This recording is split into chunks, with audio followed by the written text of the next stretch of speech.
Bonjour à tous, j'espère que vous allez bien. Aujourd'hui, je vous propose de parler ail. Alors, au sommaire de cette vidéo, quand doit-on planter l'ail et quelle variété doit-on planter à quel moment?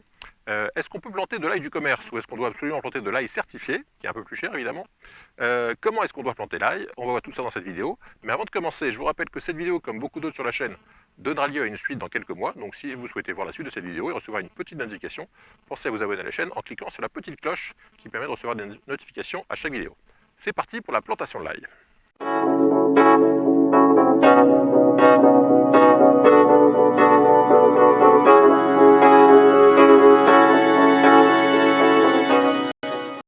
Alors première question, quand doit-on planter l'ail? En fait, il y a trois principales variétés d'ail, le blanc, le violet et le rose. Le blanc et le violet se plantent entre le 15 octobre et le 15 novembre. Le rose, qui est un peu plus fragile, se plante plutôt en fin d'hiver ou en début de printemps. Voilà pour les variétés et les dates de plantation. Alors maintenant, est-ce qu'on peut planter de l'ail du commerce ou est-ce qu'on doit absolument planter de l'ail certifié? On voit ça tout de suite. Alors, si vous vous renseignez en jardinerie, on vous dira qu'il faut absolument planter de l'ail certifié. Qu'est-ce que c'est que de l'ail certifié? C'est un ail qui est certifié sans virus, sans maladie, qui sera plus sain et qui, a priori, donnera de meilleurs résultats. L'inconvénient, c'est qu'il est beaucoup plus cher puisqu'il est à minimum 15 € le kilo, ce qui fait quand même cher pour des gousses d'ail. Alors, ce que je vais essayer de faire aujourd'hui, c'est de planter de l'ail du commerce et on va voir comment on peut le choisir. Donc, je vous propose d'aller tout de suite en magasin pour voir comment choisir un bon ail du commerce. Alors voilà le rayon ail d'une célèbre enseigne. Alors le premier prix, donc c'est ce que je vous disais, c'est environ 1,50 les 250 grammes, c'est-à-dire 6 € le kilo. L'inconvénient, c'est que vous avez 1, 2, 3, 4, 5, 6, 7, 8 gousses, c'est-à-dire 30 grammes par gousse, c'est-à-dire c'est des toutes petites gousses, donc aucun intérêt, ça ne donnera pas de bons résultats. Là, vous avez des plus grosses gousses que pour toujours vos 250 grammes, vous avez 3 gousses, c'est-à-dire environ 80 grammes par gousse, donc de belles gousses. Mais vous avez vu qu'il est à 5 € les 250 grammes, donc un prix pas du tout intéressant. Alors j'étais dans une autre enseigne, et là nous avons de l'ail bio qui pourrait être intéressant, mais là encore, 5 gousses pour 250 grammes, ou 4 gousses, c'est encore des gousses trop petites.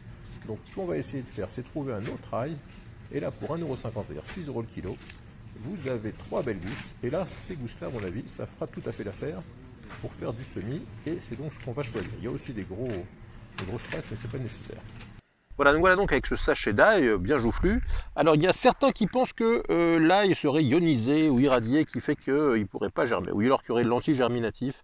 Alors il faut savoir que si un produit est irradié en France, la loi impose aux producteurs de l'indiquer sur l'étiquette.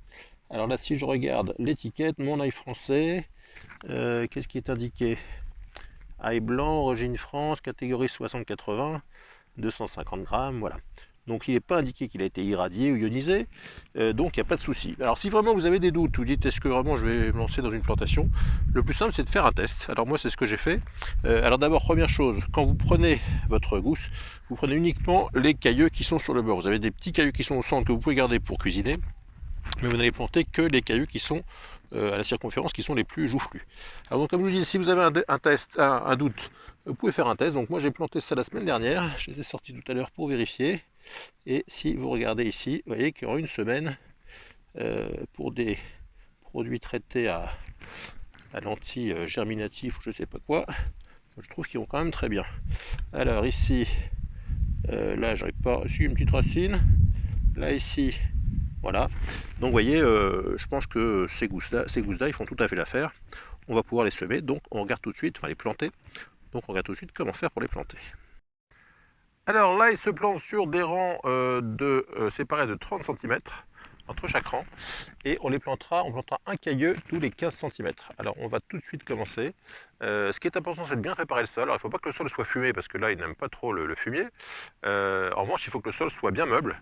Encore une fois, si vous ne pouvez pas rentrer facilement un outil dans la terre, il y a peu de chances que les racines y arrivent. Donc vous voyez, si je rentre mon râteau, là, ça rentre comme dans du beurre. Moi j'ai une terre très sableuse, donc c'est pas difficile, mais enfin il faut en tout cas que votre terre soit très meuble pour que les racines puissent facilement se frayer un chemin. Donc on regarde la plantation tout de suite. Voilà, je vous ai mis des pots retournés pour montrer qu'en fait, avec cet espace de 30 cm entre chaque rang, on pourra facilement planter des salades, des pommes de terre, des fraises, enfin de tas de choses qu'on peut associer avec l'ail. Parce que l'ail, ça prend pas beaucoup de place, hein, ça va faire une longue tige qui sera pas très volumineuse. Donc on va utiliser cet espace interrang pour aller planter d'autres choses. Donc pour l'instant, au niveau de la plantation, c'est très simple. On fait un petit trou bien ameubli. On plante évidemment le côté plat vers le bas, c'est par là que ça va raciner, et le côté pointu vers le haut. Au niveau de la profondeur de plantation, plus on est dans une zone chaude, plus on peut le planter haut. Si on est dans une zone froide, on a intérêt à le planter plus bas pour qu'il soit protégé du froid pendant l'hiver. Donc moi je suis en Gironde, donc plutôt pas trop froid, donc je ne l'enterre pas trop. Voilà. Et puis c'est fini, vous voyez que ça va vite. Donc moi j'en ai quelques-uns à planter, puisque là j'ai fait une planche de 6 mètres carrés, donc 1,20 m sur 5 mètres. Donc je plante tout ça et on se retrouve après. Alors petite précision, si comme moi vous avez envie de planter bien tous les 15 cm pour avoir bien de la place pour ensuite planter d'autres choses, bah faites-vous un petit gabarit. Voilà, j'ai coupé un bout de bois de 15 cm et ça me permet donc à chaque plantation, je mets mon petit bout de bois et je sais que je dois planter ici le suivant. Enfin, c'est tout bête mais c'est pratique. Voilà, mais il m'a fallu 30 minutes pour semer environ 120 cailleux. Alors pourquoi j'en ai semé autant? Parce que d'une part j'ai besoin de ma consommation, d'autre part on peut les manger en début de saison vers le mois d'avril, ce qu'on appelle de l'aillé en Aquitaine. Ça se mange très bien avec une petite omelette, c'est très bon. Et puis sinon, ça se récoltera vers le mois de juin. Alors j'ai oublié de préciser qu'évidemment, on ne plante pas tous les cailleux qui sont un petit peu abîmés, qui sont un peu mous, qui sont un peu marrons. Bon, ça me semble une évidence. Et puis là, c'est pas la peine d'arroser, parce que ça peut attendre la prochaine pluie. En fait, ce que ça craint surtout là, c'est d'avoir un peu trop d'eau et de pourrir. Si vous avez comme moi des chats, des petites bestioles, vous avez intérêt à pailler. D'ailleurs, même si vous n'avez pas de bestioles, vous avez intérêt à pailler pour protéger. Donc c'est ce que je vais faire tout de suite. Moi, j'ai pas de paille, mais je vais mettre des épines de pin. Donc on se retrouve après le paillage. Voilà pour le paillage. Alors c'est pas des épines de pin, c'est des aiguilles de pin. Alors effectivement, moi aussi je fais pas ça. Demain matin, mes chats auront transformé mes semis en un champ de mine. Donc là, avec les aiguilles, je suis sûr qu'ils vont pas aller mettre leurs pattes dedans. Autre chose sur la quantité, prévoyez pour votre consommation et puis pour pouvoir replanter l'année suivante. Donc vous allez vous prévoir un peu plus pour ne pas avoir à racheter de l'ail. Comme ça vous serez sûr d'avoir un ail super bio, super sain, en reprenant vos cailleux à vous l'année prochaine. Voilà, maintenant la prochaine étape, ça sera au mois de mars pour vérifier si les cailleux n'ont pas pourri pendant l'hiver. Auquel cas, vous sera toujours temps de remplacer les cailleux abîmés au mois de février et mars par de nouveaux cailleux. Et puis vous aurez une belle récolte de d'ail l'année prochaine. Si tout va bien, on vérifiera ça. On se retrouvera sur la chaîne pour vérifier si les cailleux du commerce ont bien poussé ou pas. Voilà, c'est tout pour aujourd'hui. Si cette vidéo vous a plu, n'hésitez pas à mettre un petit pouce bleu comme d'habitude. Si vous avez des questions et des commentaires, n'hésitez pas sous la vidéo. Si vous n'êtes pas encore abonné, je compte sur vous évidemment. Et puis si vous avez des amis qui veulent planter de l'ail dans leur jardin, transmettez-leur la vidéo par vos réseaux sociaux, par mail, par WhatsApp, par tout ce que vous voulez. Et puis tout le monde sera très content. Merci à tous et à très bientôt pour de nouvelles aventures. Bye bye.